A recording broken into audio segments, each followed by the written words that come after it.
Bonjour à tous, nous sommes le vendredi 25 février. Merci d'être avec nous ce matin. Des infos. Tiens, regardez ce petit cadre. On va s'intéresser à la télé de leur enfance ce matin. Daniel est allé rencontrer Shirley et Dino. Que regardaient-ils quand ils étaient petits? Voilà, quand ils ne se connaissaient pas encore, bien sûr. Voilà, je vous invite à rester pour cette jolie chronique de Daniel.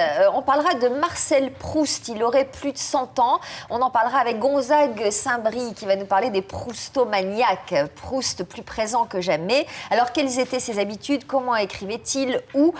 On verra cela tout à l'heure. C'est mon expression favorite en ce moment. On verra ça tout à l'heure. Le Clou est avec nous aujourd'hui et nous propose quoi, le Clou? Bonjour, un petit pot-au-feu de betterave avec des joues de lotte poêlées. Façon Burch. Attention, Du quoi? Façon Burch. Gourche. Alors, Je crois comment on qu'on a dit? tous du mal à le dire. Alexandre, allez-y, prononcez-le. On dit du borscht. Voilà, et qu'est-ce que c'est le borscht? Alors au pour ceux qui départ, connaissent pas. soit c'est roumain, soit c'est russe, de toute façon c'est d'Europe centrale. C'est au départ, c'est de la soupe de betterave. Alors à l'intérieur, on peut mettre, si à l'époque on avait les moyens, soit de la viande, soit des pommes de terre, mais c'est une soupe de betterave, le borscht. Redites-le, borscht. Une soupe de betterave. Borscht. Ça fait envie, en tout cas, la soupe de betterave. Mais c'est peut-être très bon. Bon, oui, certainement. On va vous dire que l'apnée est une bonne manière de lutter contre le stress. En tout cas, la respiration est essentielle pour être en forme, en bonne santé et pas stressé. On va voir ça avec Christelle qui a suivi un stage organisé par le champion du monde d'apnée Umberto Pellizzari. C'est celui qui a tourné dans le Grand Bleu? Non. Non, c'est pas lui. Mais en C'est celui revanche, qui a il a été champion du travaillé monde avec après. Jacques Mayol. Donc en fait, il a été initié par Jacques Mayol. Voilà, et puis on peut adopter un enfant, pas forcément qu'au bout du monde, au bout de sa rue aussi, ça existe chez nous. C'est ce que va vous dire Anne-Marie. Alexandre, 32-45. Vous avez tout de suite prononcé un mot magique pour moi, le Grand Bleu. Ah ouais. On a la musique, tiens. Un petit bout de musique du Grand Bleu. Ah, Allez, c'est allez, ça. s'il vous plaît. Sublime. Eric Serra. Ouais. Sublissime, bien. sublissime. Roberto Mio Palmo. C'est-à-dire que ça va pas vraiment nous réveiller. Déjà, on n'avait pas besoin de ça ce matin. Si vous voulez faire de l'apnée, c'est pas mal quand même. Hein.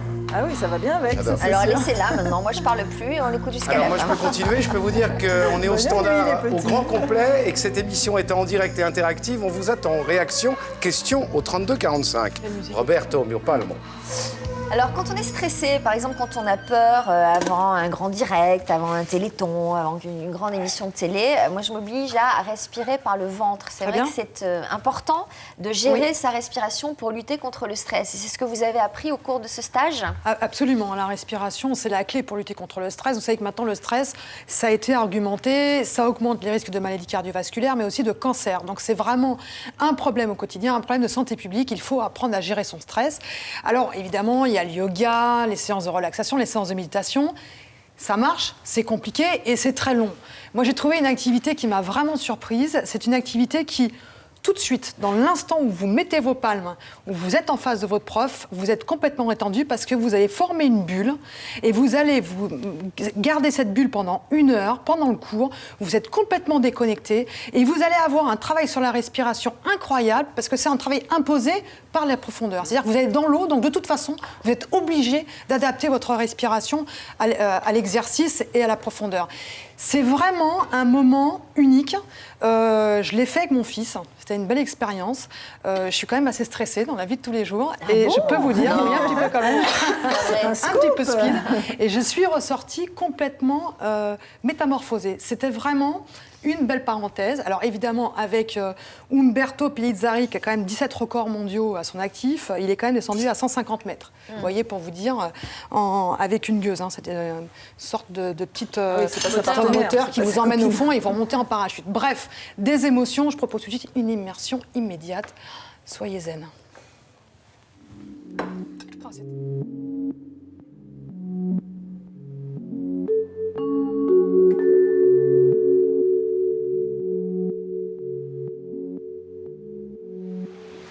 À la base de l'apnée, il y a surtout la relaxation. Et il n'y a pas d'apnée s'il n'y a pas de relaxation. C'est ça qui m'a appris Jacques Mayol à l'époque. J'ai commencé à faire de l'apnée avec lui. Jacques Mayol, c'était le premier qui a introduit la technique de respiration yoga dans l'apnée. Et pour moi, l'éducation à l'apnée, c'était ça. C'était surtout la respiration pour arriver à un très haut niveau de relaxation pour pouvoir sentir, vivre les belles sensations que l'apnée te permet de vivre dans l'eau.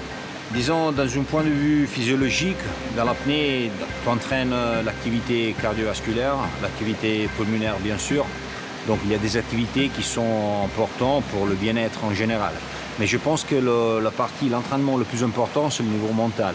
Tu arrives à comprendre certaines réactions de ton corps, tu arrives à gérer le besoin naturel que l'homme a pour survivre, c'est la respiration. Et donc tout ça, tu peux le retrouver quand tu conduis une vie normale. Pour commencer, on va vers quel apprentissage? On travaille sur la respiration, on va en profondeur? Oui, on se met à l'eau et on commence à respirer. C'est très important quand on respire d'éviter d'utiliser le thorax, donc faire une respiration thoracique, tout ça. Faire ça. La respiration doit être localisée ici, dans la zone abdominale, diaphragmatique. Okay? Donc on prend l'air. Quand je fais des stages d'apnée, le premier pas que je demande aux élèves de pouvoir, de prouver, de sentir, c'est surtout le bien-être dans l'eau. L'être complètement détendu dans l'eau et sentir chaque partie de notre corps quand on est bien relaxé dans l'eau. C'est ça l'aspect principal. Quand tu arrives à vivre cette sensation, après on commence à penser à la performance. Donc descendre à certaines profondeurs, garder notre souffle pour certaines minutes, mais la performance doit arriver après. Avant, il y a la découverte de notre corps. Physiologiquement, on arrive à bien gérer notre souffle, donc le corps il prend l'habitude d'utiliser l'oxygène qu'on a du début jusqu'à la fin. Et on arrive au début, quand on commence à suivre un stage d'apnée, on sent tout de suite le besoin de respirer. Après, le besoin de respirer, la contraction diaphragmatique arrive plus tard. Ça, c'est grâce à l'entraînement physique et l'entraînement mental ensemble.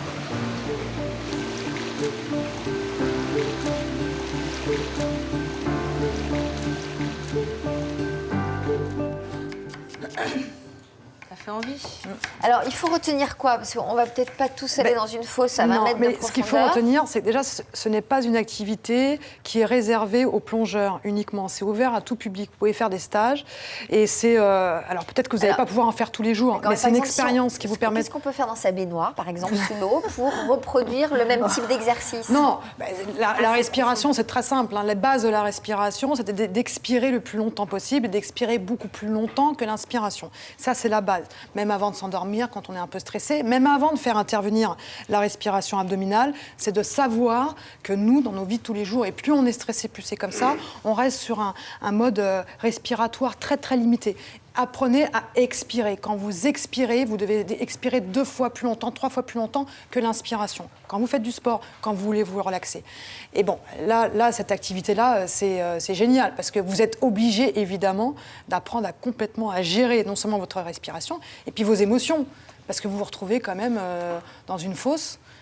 C'est pas évident, on peut être phobique, on doit prendre sur soi pour faire cette activité. Il y en a beaucoup d'endroits, cette fosse. Alors le problème, c'est que bon, il n'y a pas beaucoup d'endroits. Là, à Paris, c'était à Villeneuve-la-Garenne. Mais après, vous pouvez très bien en faire en mer, il y a des stages. Et c'est une activité qu'on peut faire une fois, une découverte. Vous voyez, c'est très particulier. Je pense que c'est une bonne approche pour découvrir son corps. C'est quelque chose à faire en famille aussi, peut-être. Alors, juste en parlant de la respiration, il y a une info qui va intéresser nos téléspectatrices, haters, c'est qu'il suffit de bien savoir respirer en marchant pour muscler ses abdos. Ah oui, parce que si vous marchez en soufflant et en plaquant le ventre à l'intérieur... Oui, ben même à la limite, parce que je dis souvent que quand on marche, on doit être capable de muscler plein de groupes musculaires en plus de la marche. Si vous marchez et vous gardez le ventre à l'intérieur, même en gardant juste. Oui, ou alors même en gardant une respiration comme je suis en train de faire en ce moment, superficielle, mais j'ai mon ventre à l'intérieur. Ce sont les muscles profonds des abdominaux qu'on travaille, ceux-là qui nous intéressent. Ben ça muscle, c'est important, non, à savoir. Et on peut tenir longtemps. Et même vous pouvez faire ça au feu rouge. Quand vous êtes dans votre voiture, il y a un feu rouge. Vous plaquez le ventre contre les viscères en expirant. Vous marchez comme ça et ça muscle les abdos. On le laisse tout le temps rentrer. Il faut le temps plaquer. Oui, alors vous pouvez le rentrer. T'inspires pas. Et puis non, mais vous pouvez le rentrer pendant 20 secondes. Vous voyez, là, vous poussez. En fait, l'idée, c'est de pousser le nombril vers le dossier. Mais ça, vous pouvez le faire au bureau. C'est de coller ton nombril à ta colonne vertébrale. Vous gardez cette position pendant 15 secondes. Vous faites ça 3 fois par jour. Je vous assure que les transverses, vous allez les sentir, les muscles profonds. Hein. C'est bien. Alexandre. Visiblement, ça leur fout un peu la trouille, quoi, quand même, d'après ce qu'on me dit au standard. Par exemple, il y a Mélanie de Montpellier qui me dit « Je suis très stressée, surtout quand je ne peux plus respirer. » Donc ça l'a stressé un maximum. C'est ça qui est génial. Il y a Muriel de Vannes qui nous dit « J'arrive pas à retenir ma respiration plus de 10 secondes. Comment faire ?» Ça va être un petit peu compliqué, elle. Yves de Grenoble nous dit « Le yoga dans l'eau, évidemment, c'est le yoga de la marine. » Ça, merci Pierre Dac. Et puis, on me dit également que les enfants, vous le disiez tout à l'heure, font beaucoup ça dans la baignoire. C'est de l'apnée c'est de l'apnée juvénile, on appelle ça. Voilà, vous en voulez d'autres? Alexandre. Il en a préparé beaucoup. Il y a eu un gros boulot de préparation sur cette émission. Yannick me disait que les gens sont sceptiques d'aller dans la fosse. Très bien, allez, on va s'arrêter là, parce que c'est l'almanach ce matin. Anne-Marie, vous allez nous raconter qu'on peut très bien parrainer un enfant sans aller au bout du monde. Ça peut se pratiquer au bout de sa rue. Au bout de sa rue. Alors, l'idée n'est pas de cesser de parrainer des enfants qui sont au bout du monde et qui vont avoir besoin d'une aide suivie sur plusieurs années pour pouvoir avoir une éducation normale. Mais l'idée est aussi qu'au bout de sa rue, dans son quartier, il y a beaucoup d'enfants qui ne sont pas forcément des orphelins, qui sont des enfants qui ont des parents qui peuvent être en difficulté ou qui peuvent manquer de moyens financiers, ou des enfants qui peuvent être placés également dans des foyers et qui ont besoin d'une attention particulière, qui ont besoin d'amour, qui ont besoin de temps. Donc une femme qui s'appelle Catherine Angelet, qui elle-même, dans son enfance, a été placée, donc ça n'a pas été une enfance très facile, donc elle sait de quoi elle parle et elle sait de quoi elle a eu besoin, a monté une association qui s'appelle Parrain par 1000. Cette association a 20 ans quand même. Elle a remporté un nombre de prix absolument incroyable en 20 ans parce que c'est une association absolument formidable. Et donc elle propose à des adultes, jeunes, vieux, avec enfants ou sans enfants, de s'occuper d'enfants, de les parrainer, de les marrainer et de s'occuper d'eux pour pouvoir aider ces enfants à s'épanouir et à grandir. Et moi, j'ai rencontré Colette, qui est une marraine, qui s'occupe depuis plus de 8 ans quand même, de Sandra et Joanne, et très régulièrement, mais parfois c'est même toutes les vacances, parce que c'est comme ça que leur relation s'est créée, elle les a chez elle, à demeure, avec une chambre, et regardez, j'ai été les rencontrer, et c'est vraiment une très belle histoire. Depuis 2003, Colette est la marraine de Joanne et Sandra. Une présence indispensable pour ces deux petites filles qui ont perdu, il y a 8 ans, leur papa. Il faut peut-être qu'on s'occupe de ton autre cadeau, parce que t'en as un, mais t'en veux peut-être un deuxième. Oui, je veux bien une robe. Une robe? Une robe à ras des fesses, comme d'habitude, très courte, c'est ça? Hey baby. Le but de l'association Parrain par 1000, c'est de trouver des parrains marraines bénévoles qui veulent donner de leur temps, de leur savoir-être à un enfant du bout de la rue. La première fois que j'ai vu Colette, elle est venue chez moi, chez ma maman. Et on était toutes petites, on était un peu intimidées. On lui a dit bonjour, elle s'est installée sur le canapé, on lui a montré des albums de famille. On est allé chez elle pour visiter et il y avait son fils et sa belle-fille sur la terrasse en train de visiter. On était sur la terrasse et j'ai tout de suite demandé à votre mère bon, je peux les emmener visiter la maison. Et puis elle a eu confiance tout de suite, et je les ai emmenés là et elles ne bougeaient pas. Du coup, je leur ai demandé de balayer pour faire quelque chose. Alors on a arrosé les plantes avec le jet, on s'amusait. En français, toutes les deux, maintenant, vous êtes vraiment bien. Mais alors en orthographe, c'est pas tout à fait ça. Et on pourrait reprendre le petit bouquin, tu sais, que j'ai acheté.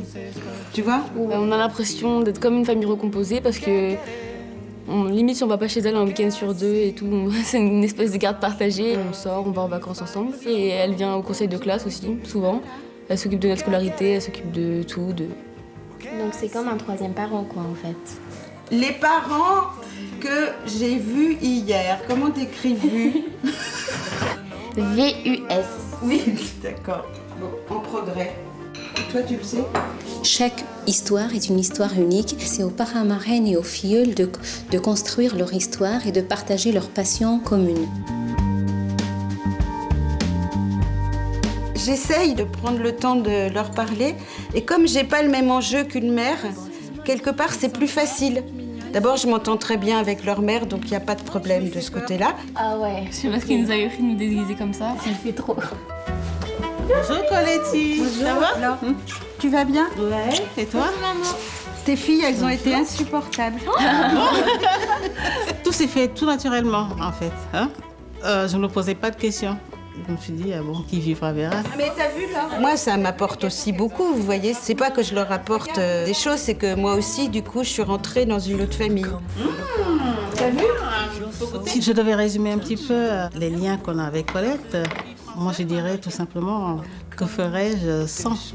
T'es contente maintenant que t'es à toi? Quand je pense à l'avenir, je peux pas imaginer qu'on ne voit plus parce que c'est sûr qu'elle sera à mon mariage. Je serai la marraine de tes bébés, j'espère. Et moi, je vais traîner son fauteuil roulant. Parce que tu viens C'est quoi, elle a dit quoi là? Alors, qui sont les enfants parrainés? Ça s'adresse à qui, en fait? Alors, les enfants parrainés sont des enfants qui peuvent avoir encore leurs parents ou un seul de leurs parents, qui sont placés dans des foyers. Ils aimeraient aller plus loin avec Parrain par Mille. Ils aimeraient aussi convaincre la DAS de faire un partenariat avec eux. Mais ce sont des enfants français ou d'origine étrangère. Enfin, ce sont des enfants multiples de tout style. On n'est pas obligé de parrainer une fratrie. Ça peut être un enfant, ça peut être un frère et une sœur. Voilà, c'est très libre. Il y a beaucoup, par contre, de demandes d'enfants qui cherchent des parrains et des marraines. Donc, ils sont multiples, ces enfants qui ont besoin d'aide. L'objectif, c'est quoi essentiellement? C'est un soutien c'est une moral, présence, affectif? Exactement, un soutien moral, affectif et plus si affinité. C'est-à-dire que Colette, par exemple, elle est extrêmement impliquée dans l'éducation de Sandra et Joanne. Ça, c'est juste quelque chose qui s'est fait très naturellement. C'est une relation un peu comme une grand-mère. Enfin, Exactement. Elle est jeune, mais chaque histoire, comme le dit très bien Swadam, c'est vraiment, chaque histoire est très unique. On crée soi-même sa relation. Mais là, ça va très loin parce que, par exemple, elle avait un peu d'économie, Colette. Elle a acheté un petit terrain à la campagne près de Coulommiers. Elle a mis un chalet dessus. Enfin, il y avait un chalet dessus. Et elles y passent leur week-end ensemble. C'est leur petit nid à elles. Donc, après, on crée ce qu'on veut. Si on n'a pas un temps infini à donner, si on ne peut pas consacrer tout ce temps, c'est pas grave. L'essentiel, c'est d'avoir une présence régulière, de pouvoir passer de temps en temps des week-ends avec ses enfants, de les emmener au cinéma, de leur conseiller des livres à lire, de faire des gâteaux, par exemple. Là, on les voit, toutes les trois, elles passent leur temps à faire des cookies et des gâteaux. Nous, on est repartis, on est plus fin. Enfin, l'idée, c'est vraiment de créer une relation comme si on était une tante, une marraine, une grand-mère, une grande sœur. Et vraiment, voilà, et à long terme. Parce que voilà, ils ont besoin de ça. exactement. L'idée, c'est pas non plus d'être parrain ou marraine pour quelques semaines ou quelques si mois. on veut l'être, comment on procède? Alors, c'est extrêmement simple. Parrain par mille, dont on a toutes les coordonnées, je les ai fait mettre sur un petit carton, donc on va les voir. Parrain par mille, vous les appelez, vous vous connectez sur leur site internet, ou vous leur passez un coup de téléphone, vous leur dites voilà, je suis disponible, j'ai envie. J'habite à tel endroit. J'habite à tel endroit. Parce qu'effectivement, le tournage, moi, je l'ai fait à Paris. Cependant, il y en a dans toute la France, absolument toute la France. Est-ce qu'on s'engage sur une durée? On s'engage pas sur une durée, mais on s'engage, oui, sur du long terme. On dit pas je vais parrainer pendant 2 ans, 3 mois et 5 jours. Est-ce que c'est un engagement financier ou est-ce Non, que ça peut l'engagement l'être? financier, il est financé quand on a l'enfant à sa charge, entre guillemets, le temps où on l'a avec soi. Donc, effectivement, on ne va pas dire à l'enfant, paye ta place de cinéma si on l'emmène au cinéma. Mais on n'est pas obligé d'être riche pour parrainer un enfant. Hein. Il suffit d'avoir... Il faut être riche d'amour. Il faut être... Exactement. Boris Cyrulnik soutient très, très fortement cette association. Beaucoup de gens soutiennent cette association. Elle a reçu plein de prix. On trouvera les coordonnées, Anne-Marie, on trouvera toutes les coordonnées sur Internet. Et vraiment, je vous recommande parce que ça apporte beaucoup d'être parrain ou marraine de ces enfants-là. Donc, vraiment, n'hésitez pas. C'est dans les deux sens, complètement. On reçoit beaucoup quand on donne. Alexandre? Oui, c'est vrai, ils sont assez d'accord au standard avec cette idée-là. Michael de Besançon ou Monique de Strasbourg, il est vrai que la plupart des gens pensent que l'aide se résume à l'humanitaire à l'étranger. Et c'est vrai, de parrainer les enfants proches de chez nous, c'est pas mal non plus. Mais bon, il y en a aussi qui, à l'étranger, ont encore plus besoin et l'un ne peut pas remplacer l'autre. Mais c'est pas la même Ils sont assez, à mon avis, complémentaires. Quoi. Je voudrais juste revenir un instant sur l'apnée un petit peu plus sérieusement, parce que j'ai 2 réflexions qui sont sympas. De David de La Rochelle, qui dit « Moi, je pratique l'apnée depuis 1 an, je suis handicapé. » Et c'est absolument extraordinaire quand on est handicapé. Et également Sandrine des Vosges, qui dit « Cette technique d'apnée très intéressante pour accoucher plus sereinement et éviter la péridurale, ça marche très très fort. » Voilà. Très bien. Vous avez l'air sceptique. Vous avez l'air sceptique. Là, je ne m'engagerai pas.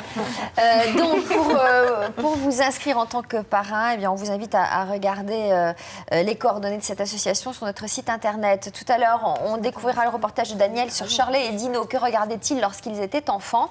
Eh bien, vous le saurez tout à l'heure. Mais tout de suite, on va s'intéresser aux Proustomaniacs. On n'a jamais autant parlé de Proust. Début février, France 2 diffusait À la recherche du temps perdu. Un téléfilm adapté et mis en scène par Nina Companèse. Et demain, samedi 26, à Cabourg, au Grand Hôtel, où Proust a écrit Les jeunes filles en fleurs, un goûter proustien aura lieu. Alors, c'est l'occasion, évidemment, d'en parler avec notre ami Gonzague Saint-Brie, qui va venir nous parler de Proust. Ah, puis un bon vieux Dave, en plus, c'est pas mal. Sous le chêne. et se laisser embrasser sur la joue. Je ne voudrais pas refaire le chemin. Enfin, en fait, on aime tous Proust sans le savoir. Hein. Alors, Gonzague, le Grand Hôtel de Cabourg, vous n'y serez pas, vous, demain? Non, moi j'y vais en général en juin pendant le festival de Cabourg, initié par... il avait l'habitude d'y séjourner pour écrire. Tout à fait. Alors d'abord, il y va enfant, et puis il y retourne adolescent. Il va y écrire Les jeunes filles en fleurs, à l'ombre des jeunes filles en fleurs. Et alors, il y a quand même des habitudes très bizarres dans l'hôtel. D'abord, il loue 3 chambres. Il y en a 2 qui restent insolitement désertes parce qu'il ne vit que dans celle du milieu pour n'avoir aucun bruit. Oh, ça, c'est le rêve. Très important. De l'argent, c'est le rêve. Très important pour les écrivains. Apparemment, oui. Et l'autre chose, c'est qu'il est très indiscret. Donc, il fait venir le groom de l'hôtel. Il lui donne des pourboires pour avoir des renseignements sur tous les habitants de l'hôtel. Mais qui est cette femme, les enfants qui sont là et tout ça. Et puis, de temps en temps, il décide d'aller à la campagne. Mais alors, il prend un taxi pour aller visiter les châteaux de Glisol et de Balleroy en Normandie. Et c'est à l'occasion d'un de ses séjours à Cabourg, au Grand Hôtel, que Proust va découvrir la première projection du cinématographe. Mais à ce moment-là, l'hôtel n'est pas illuminé comme aujourd'hui. Donc, il est illuminé dehors, de nuit, pendant que la projection se fait sous la promenade, par des milliers de piles électriques. Génial. Et alors, c'est du Grand Hôtel qu'il observe les jeunes filles en fleurs sur la plage, sur la digue. Absolument. Des visions à la Monet, à la Manet. Qui lui inspireront le titre de son livre. Absolument. Alors, il avait une vie de mondanité et pourtant, il est parvenu à beaucoup de profondeur dans son écriture. Oui, c'est ça c'est son contraste qui est singulier. D'ailleurs, il dit lui-même, on lit pour se dépayser. Et les princes sont aussi passionnés par les histoires d'ouvriers que les ouvriers par les histoires de princes. Et lui-même, il dit, parce qu'en fait, il est à la quête de lui-même. C'est un timide qui sort dans le monde pour se découvrir. Et il dit ce mot assez extraordinaire, « Là où je cherchais les lois essentielles, vous me disiez fouilleur de détails. » On peut croire que Proust, c'est que des détails, mais en fait, on va vers l'essentiel. Et sur l'amour, il est extraordinaire, parce qu'il arrive à dire des phrases très déchirantes, par exemple. Je ne tenais pas seulement à souffrir, je tenais à l'originalité de ma souffrance. Je ne tenais pas seulement à souffrir, voilà. À l'originalité de ma souffrance. Ouais. C'est-à-dire aux circonstances qui l'ont amené à souffrir. C'est-à-dire à comprendre comment, même dans la souffrance, alors que tout le monde souffre, j'ai été différent, et donc définir mon identité. Ouais. Très bien. Alors, compliqué, hein. Alors, vous nous dites que c'était un grand mondain, malgré tout, beaucoup de profondeur dans son œuvre. Et puis, il savait s'engager en faveur des grandes causes. Par exemple, il lui est arrivé de prendre position dans la fameuse affaire Dreyfus. Absolument. C'est le 13 janvier 1898. Il se lève très tôt le matin pour aller convaincre Anatole France de signer la pétition des intellectuels pour la défense du capitaine Dreyfus, après le formidable article dont on voit d'ailleurs le manuscrit, l'original de Zola, J'accuse. Ça, c'est quand l'officier est cassé dans l'affaire Dreyfus. Et donc, il prend position, clairement. Il y a des conséquences à cette prise de position. Ah oui, parce que à partir de là, part tout le mouvement de la réhabilitation de Dreyfus. Alors, vous avez réalisé un clip culturel, Proust, la mémoire courte, et là, vous insistez sur la fameuse petite Madeleine, évidemment, la fameuse Madeleine de Proust. Oui. Pourquoi a-t-elle tant d'importance? Parce qu'en fait, Proust est une sorte de détective du souvenir, d'explorateur de la mémoire, et au fond, il cherche à retrouver des instants perdus.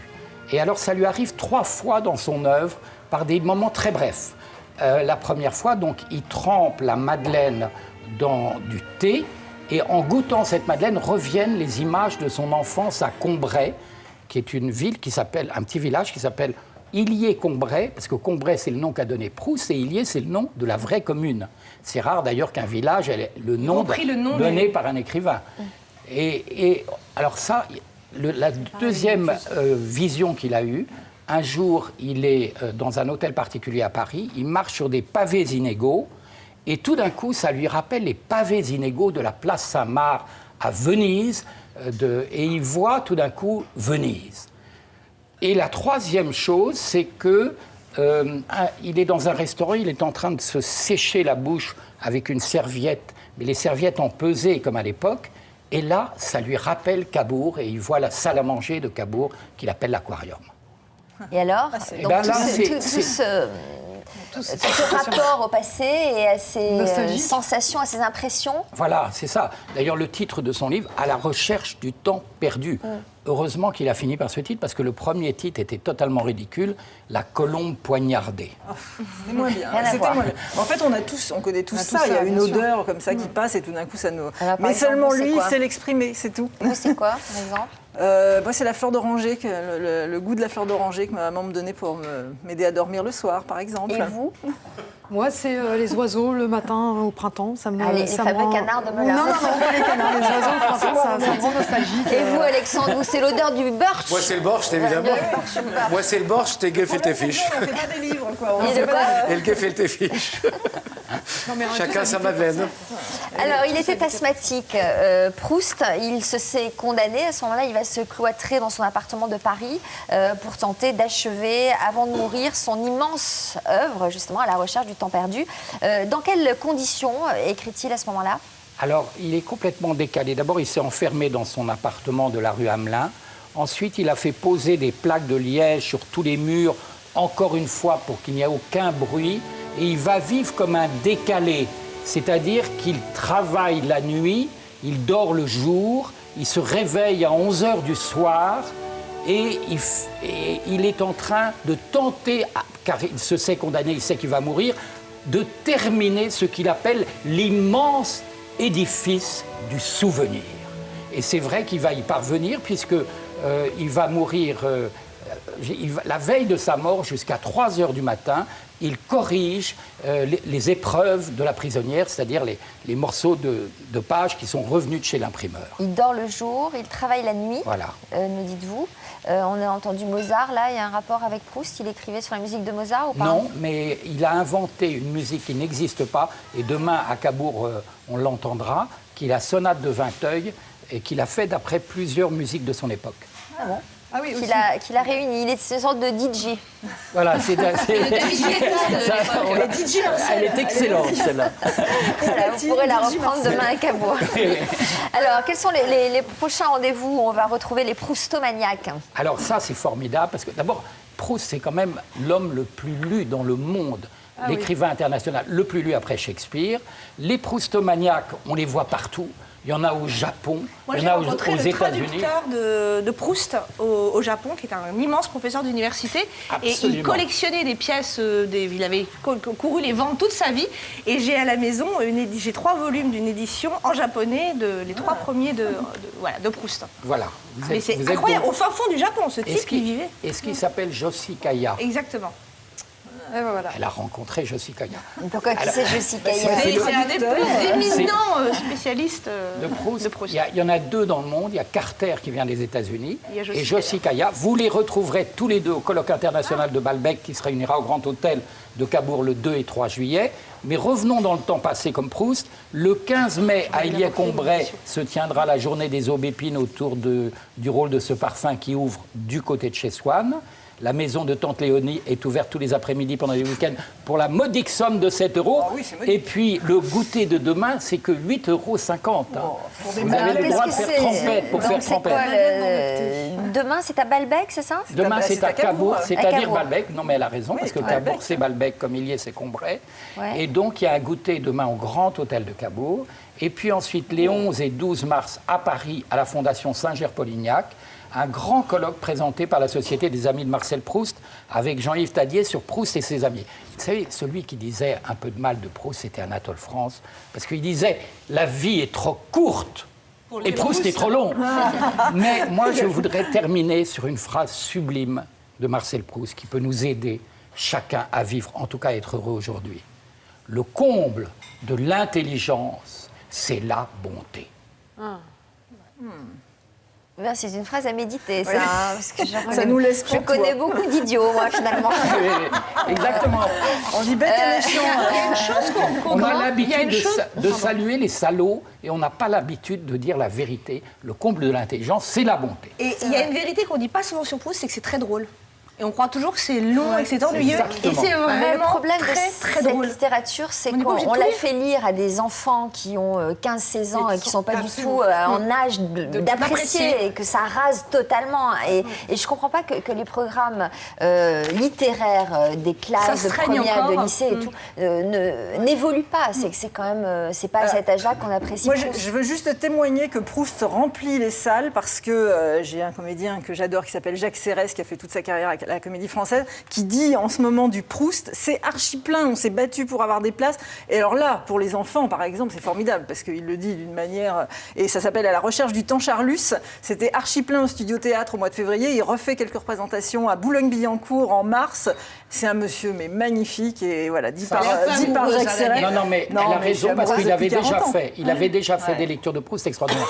Et surtout, ce qui est fabuleux, c'est cet international autour de Proust. Il y a des proustomaniaques partout. Bon. Il y en a même un dans ce studio. Dans Little Miss Sunshine, il y avait le professeur qui était un fan de Proust dans ce film. Bon, on va peut-être pas faire 3 heures sur Proust non plus. Mais Alexandre, oui, alors vous êtes fan de Proust parce que... Oh non, moi j'ai travaillé en fait sur l'histoire de l'enfance de Proust dans les années 88 quand il était à Condorcet, il passait ses vacances à Trouville et avant d'être homosexuel, il était attiré par des femmes, comme pas mal d'homosexuels, et il a connu entre autres à Trouville une jeune femme qui s'appelait Mary Finali, dont il a été éperdument amoureux, et Mary Finali fait partie des femmes qui ont inspiré le grand personnage d'Albertine. Voilà. Et moi j'ai un petit peu travaillé là-dessus. Voyez-vous, on ne fait pas que Almana Vermeau ici. Je voudrais juste citer Michael de Besançon pour vous dire à quel point les proustomaniaques sont présents, y compris dans les téléspectateurs de cet programme. Marcel Proust est un génie de l'écriture, le Beethoven de la plume. Rien ne sert de le rappeler davantage, mais la preuve est faite. Merci Gonzague Saint-Brice. Et Mamita de Béziers, qui fait quand même la plus belle, Proust serait mort de rire. Big up à la Madeleine de Proust, nous dit-il. Magnifique quand même. Daniel Moreau s'est plongé dans les souvenirs télé de Shirley et Dino. Exactement. Alors à la scène, il s'appelle Shirley et Dino et ils sont cousins, mais à la ville, ils s'appellent Gilles et Corinne et ils sont mariés depuis plus de 20 ans. Et là, alors vous allez voir, on est mais comme à la maison.